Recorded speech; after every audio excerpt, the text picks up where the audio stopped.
Kejadian pasal 3 dari ayat 8 sampai ayat 12.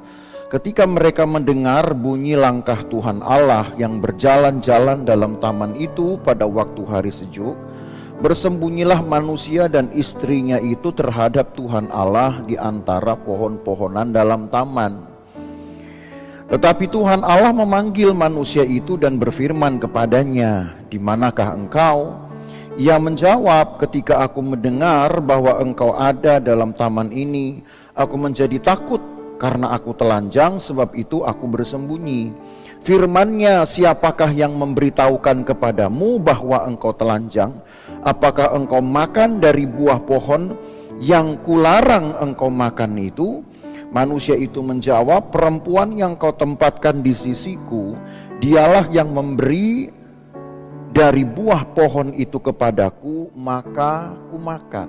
Saya ingin bawa saudara kembali kepada perenungan dari peristiwa penghukuman Tuhan atas Adam dan Hawa, dan juga kepada setan. Setan itu makhluk jahat, dialah penguasa kegelapan. Dia tidak lagi mempunyai kehendak lain kecuali hanya satu, memelihara kegelapan dan memengkaruhi sebanyak mungkin orang untuk berpikir gelap, berhati gelap, dan bertindak gelap. Tidak ada yang lain yang dia pikirkan. Tapi manusia-manusia ciptaan Allah didesain oleh Allah untuk memikirkan hal yang baik. Dan kalaupun terasa ada yang kurang, mungkin kita menganggap seperti Tuhan belum memberikan kepada saya satu hal yang lebih dari hari ini. Saudara harus renungkan. Siapa tahu memang Tuhan menahan hal itu karena kita belum mampu menanggungnya. Jangan kemudian saudara bandingkan, mengapa orang lain diberkati sangat banyak dan saya seperti susah sekali. Mungkin Allah juga tahan-tahan itu karena Tuhan tahu kita belum sanggup menanggungnya. Sedangkan seorang pemazmur pun berkata, di dalam kitab Ayub ditulis, "Jangan sampai membuat aku kaya, aku berkelimpahan, tapi akhirnya aku berbuat dosa.